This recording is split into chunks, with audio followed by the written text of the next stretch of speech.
Hi, everyone. Welcome back to Lisa's Love and Light. Thank you all for being here today. How are you guys doing today? Let me know in the comment category if these messages and videos are helping you guys.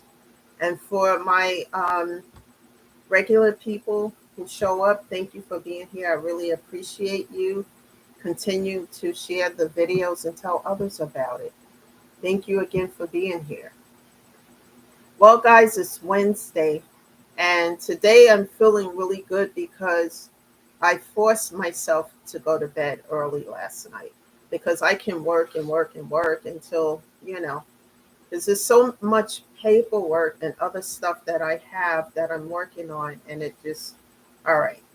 So last night, I decided to go to bed early because I could just look in the mirror and see bags under my eyes, see how tired I was, and I felt haggard, to be quite honest. And it was like taking its toll. So I said, I'm not doing anything else. I'm going to go to bed early.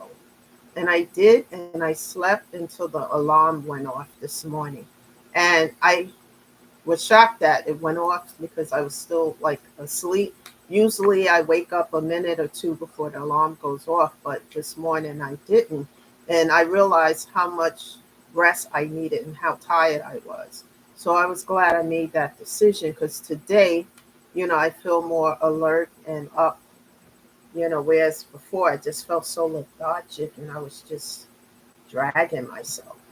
So I think what I'm going to do from now on is just make it a goal to be in bed at a certain time every night so that I can get up in the morning without feeling so sluggish. So it's a never ending road on this journey called life and healing and everything. But it's worth it, guys, because you're going to feel so much better when you invest in yourself. Because as you invest in you and you take care of yourself, it doesn't matter what everybody else got going on and what they're saying about you healing. Tune out that noise because sometimes people who don't make the decision to heal and they make a different choice, um, they don't want to see you heal. And I don't get that because we all have choices the same 24 hours in a day, and we all get to make choices as to whether we want to, try to do some healing or whether we don't want to try and we want to stay where we are, and in any event, it should be a no judgment zone because people who are adults have a right to make decisions in their life, for their better good. And if you're doing that, congratulations to you. Never allow people and toxicity to stop you on your path. And yes, persevere through that stuff, and it's just one of the ways that keeps me going, people, is I remember, never forget, you know, I can never forget that everyone who was supposed to be in my corner and I got your back kind of attitude, etc., and so forth. When I was at my lowest point, no one was there but God. The church came by and brought some flowers and sympathy cards when my mom passed away, and I was really grateful that we were in the middle of just in the middle of the COVID situation, and they were all masked up, and they came with food, cards, sympathy cards, and flowers and stuff, and I was really grateful for that. But everybody else, there was nobody there. They were, sometimes you see who the talkers are and who the doers are, and I learned that. I learned that lesson. Once I learned it, I'm not regressing back to that. So those who wasn't there, and I'm talking about those who are supposed to be in my life and have my back and all that kind of stuff. I'm not talking about people in general that I don't know and they don't know me. They wasn't there and they didn't care. So I don't care about the noise, the gossip, or whatever else. I'm going to stay on this path to heal because I am making progress, and a lot of things that I couldn't see. before. And it's so important. You feel better, you do better. So before we get into the topic of discussion, um, earlier today, here's what I want to talk about is it's like we all get up every day, the alarm goes off, we get up, get ready for work. It's a routine. And sometimes I get bored with that routine, but it's a routine. We do it every day, or, some of us have the option to work at home, which is really cool, but some of us don't. Or some of us work outside and at home, you know? So, in any event, it's like, it's a routine. And sometimes people have issues or problems going on in their life, and they bring that stuff to work. When I stopped earlier on when I had my morning break like I do now, um, when people are going to work like 9:30 or so, that's when I have my break, because I'm already at work because I get up really early. But then I need coffee, so I stop to get coffee, and I usually stop at the same place most of the time, get gas, etc. And I think they hired somebody new in there, and this woman's attitude is so disgusting. I think she's been there about 2 weeks.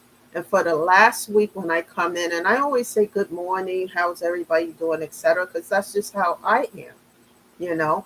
And she just rolled her eyes, suck her teeth, got the attitude thing going on.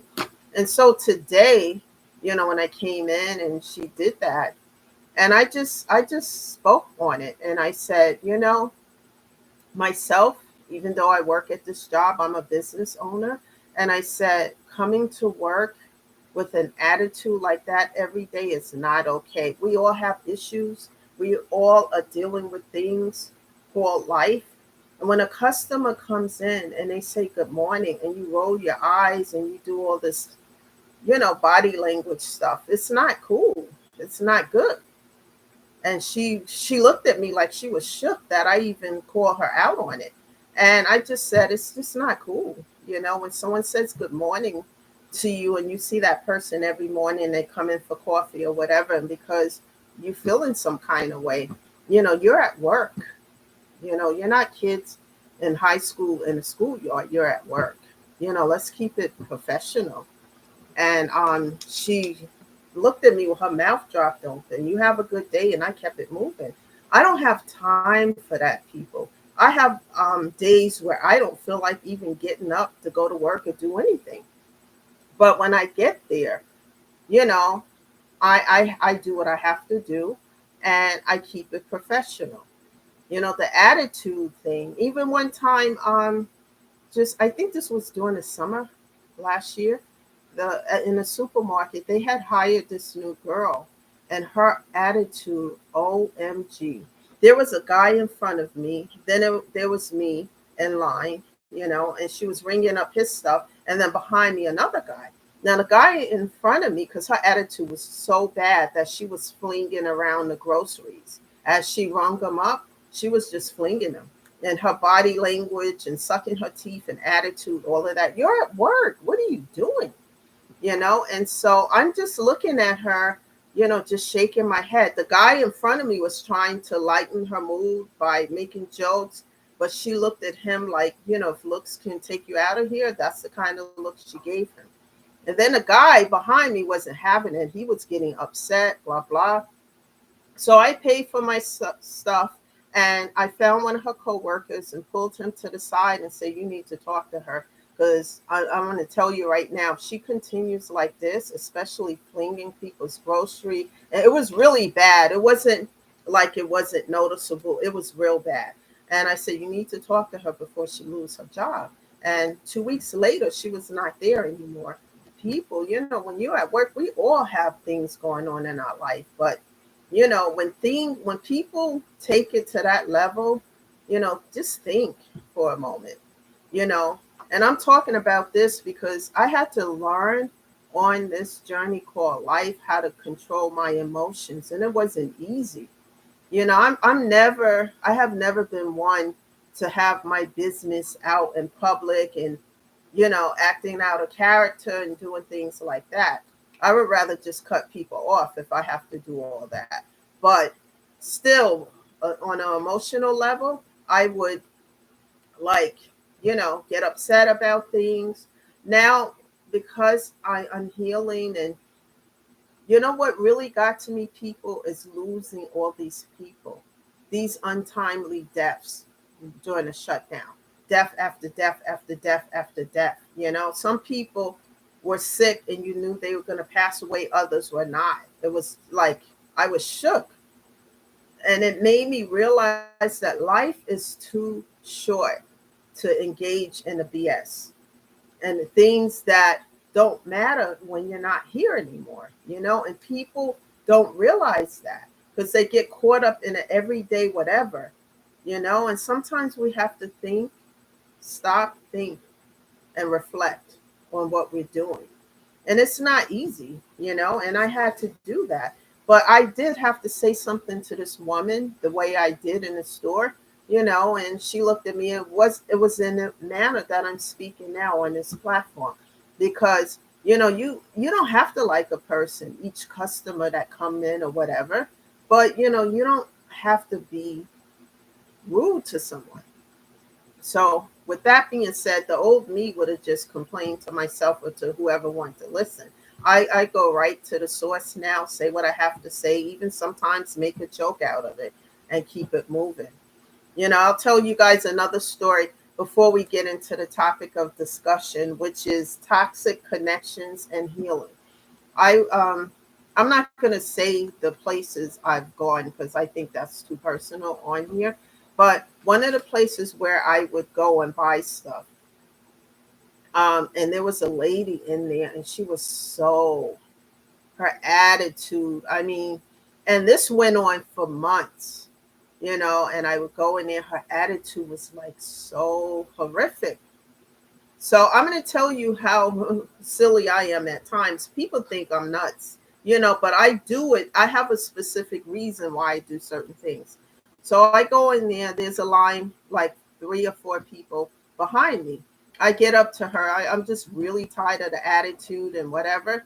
So I said to her in front of people, I said, "What's wrong with you?" And I said it like this, nobody expect me to do this. "Girl, what's wrong with you?" And then and I'm being funny. And I said, we have a 7 o'clock dinner date tonight, and I'm being really, and I'm just being silly, guys. And she looked at me like a WTF look, right? And I said, the attitude is that's not going to help, especially if we're going to dinner tonight. And everybody cracked up because they kind of knew what I was doing. Even she cracked up. And she said, "Girl, you too much." And I said, "Yeah, I know, and I was being funny. And honestly, guys, just from me doing something stupid like that, every time I go in there, we talk, "Hey, what's up?" And I was in a place, it's a place of business, last week, and she had some other stuff going on. I was there, and I went up to her, "What's going on today?" And she talked to me. She actually, we talk and say, and the attitude is gone. But this particular thing, something had happened in her house, and that needed to be repaired, and she was worried about it, and she was really confiding in me and talking to me. Just that little dumb thing I did brought her out of that mood. So when she see me, we talk now. And that's what I do, sometimes, not to everybody. You can't do that with everybody. But I studied her for a while before I did that. But it was like, come on with the attitude thing. And sometimes people, sometimes we have things going on in life, but when you're at work, sometimes you just have to, you know, put on, I guess you call it an act sometimes, but you got to do what you got to do. So I'm saying that because when people have attitudes all the time and you see certain establishments because you got to go in there, sometimes you got to, I don't know. That's just me, the new me and how I do things now. But I just had to share that story because it's funny and now she talks to me and, you know. But what I do now that I do differently in the past is that I would be overwhelmed with problems and situations, and I didn't know how to handle stuff. And after losing people, and especially for those who have lost their parents, both of my parents are gone now. And it's like, no, not my mom, and it's like, wow, I don't have no one to talk to. Because mom, my mother mellowed out as she got older, and we were able to talk about things, and she would tell me certain things and, stories about what she did and stuff like that. I don't have that anymore. And that was hard, people. It changes your life. I'm telling you, all these deaths, it was about 7 to 10 people passed away, and unexpected deaths. And it just challenged me to change my life for the better, because it was so much pain associated with that, and then losing my dog, as I talked about. You can listen to some of that when you go back a few videos. So what I don't understand, I have notes here so I don't forget what I want to talk about, is why a few others are intimidated because I am on this path, and I am staying on this path to heal and to continue to heal on this journey to heal. And that I choose to help other people to heal, but not by telling them what to do, but sharing my stories. Because from my stories, you can get something from this that might help you on this journey to heal as well. And a few people feel some kind of way about it. But you know what? I associate that with an OPP, other people's problems. And in the beginning, as I started to do the therapy and the work, I used to be bothered a lot by what people say about me, the untruths that's being told, and it's still being told. And I laugh at it because it's things that I would never do. Anybody know me, know certain things I don't do and I would never do. So I laugh at it and I said, wow, really? And then I just keep it moving, make a joke about it, keep it moving. But, no one should really judge anybody. But when someone judges someone because they want to make their life better, they want to do better, be better, we all are supposed to invest in ourselves. That's how it is, on this journey called life, so that we can be okay, so that we can still keep moving forward. You can't do just the normal things in life every day if your physical and mental health is impacted. It's affected in a way that you can't function. Then you can't take care of yourself or anyone or anything around you. And that's huge. And we're going to talk about toxic connections and healing. Because it's, for me, I had to get rid of toxicity so that I can heal. Because what is the point of doing, for me to do all this work to heal myself from trauma and things associated with grief and trauma and toxicity? And then I continue to allow toxicity in my life, then it's just not going to work. So I knew I had to build myself up to the point where I can get rid of toxicity, no matter where it was coming from. But before I go into that any further, I want to talk about something that happened last summer. And all these experiences that hurt me real bad helped me to really just keep healing, keep going. There was, I back in August of last year, I made up some flyers. I developed some flyers because I invited people to come to a live event that was going to be at a playhouse um, in a town where I live. And I worked really hard on a PowerPoint, 2 weeks on a PowerPoint. And all of the information in there was going to be about, more information on how I was healing, what I was doing, etc. Then the playhouse had a stage, like, like a huge stage. Um, Everything was set up, the speaker system, the platform, everything. And I had to pay for the space. I paid for the space ahead of time. I even, it was, the space was big enough for like 50, 60 people to show up and be comfortable. Now, it was going to be a 2 hour event. So I decided that it was important that if people were going to be there that time frame, for that time frame, that I needed to have some food so that people can have food to eat. So I went and I spent money.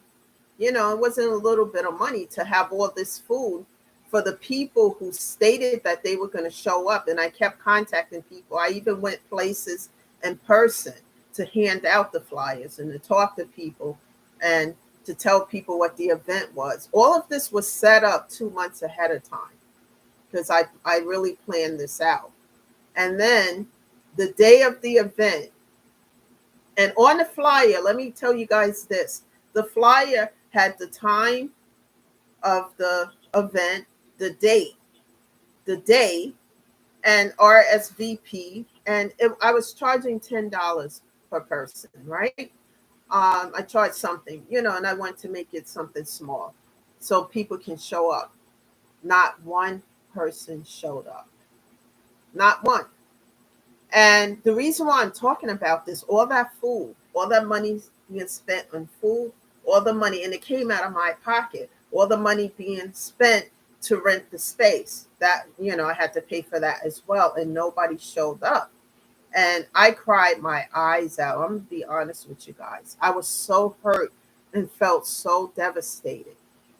But as time went on, I found out who the culprit was. And when I say culprit, the person who was behind the scenes, um, being what, trying to set me up for failure behind the scenes, making sure people didn't show up. And that's all I'm going to say. I'm not going to go into details because on this channel, I don't give names of people and specific places, for specific reasons. So the party involved in doing this, was a few others. I'm going to tell you guys this much, how I knew who was involved, because I had conversations probably a few months after and how much this bothered me, how much I invested in this, and people, said they were coming. I stayed on top of everything. And I found out if you listen very intently to what people are telling you, what's coming out of somebody's mouth, listen, just take the time to listen, and you would know the culprits involved. And after having a specific discussion with someone, and I was shook to my very core because this wasn't just anyone, this was a person in a position of authority. And I'm like, OMG. But why? Because the person doesn't like my light, doesn't like who I am. And I think more importantly, they don't like the fact that how I have a relationship with God. But I am not religious. I am a person who loves God and have a relationship with him. I read my Bible, etc. But I'm not one of those who is very religious. And more importantly, I'm not judgmental. And I come and go and I do what I need to. I'm not in, it has a lot to do with my freedom. Like I'm not involved, like I'm not married, I have an adult child, I have one. And I'm not part of what they are part of. So in the background, you're doing all this toxic stuff. And when I found that out, I cried my eyes out because I couldn't believe it. Why? Why? All these people. So not one person showed up. And then the person hinted to me about giving up. No, I'm not giving up because people need help. Like I needed help and no one was there for me but God. I'm not giving up. That means I'm giving up on myself. People never allow anyone to talk you out of your healing.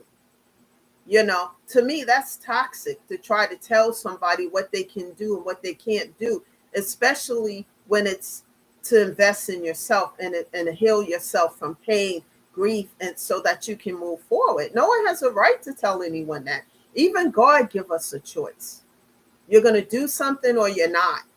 It's just toxic people and situations don't give you that choice. They want to put a chokehold on you.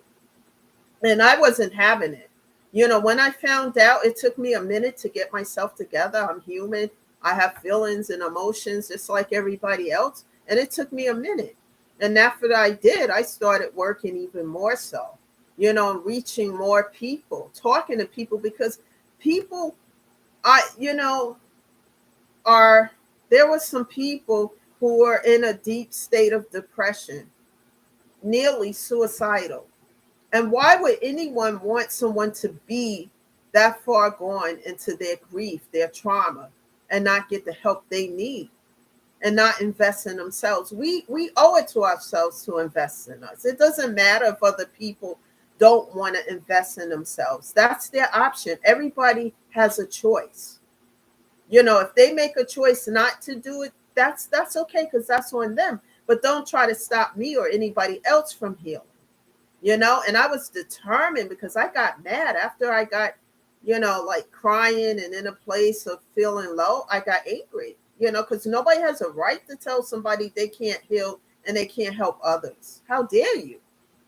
And so I even went harder, stepped on the accelerator in this journey. I started checking myself, doing things, staying in prayer, deep prayer with God, asking Him to help me, and making vows that I am keeping. And God has been answering my prayers, and it's just like amazing how God is just navigating the ship as I am riding and doing the work, and it's not easy. What's come out of this journey of healing so far for me is self-discipline. Because in the past, before I started doing therapy, going to see a therapist and getting on this path, I was making impulsive decisions, you know, and doing things impulsively without having all the information, without seeing the details, without knowing everything. And that would, create problems in my life. Now I sit down and I'm very disciplined. Before I make any decisions, I'm one of those persons that if you give me a contract, I'm going to read on the dotted line. I'm going to read the fine print that you need a magnifying glass to see. I'm doing all of that because in the past, I wasn't doing that. And then I get locked into situations that I can't get out of until the contract is completed. No, we're not doing that. No, I work very hard and I'm not just handing over anything to anybody or anything. I'm going to read and see what it's about. And I do that with just about almost everything in my life, except for, like if I'm doing comedies or deciding to go out or whatever.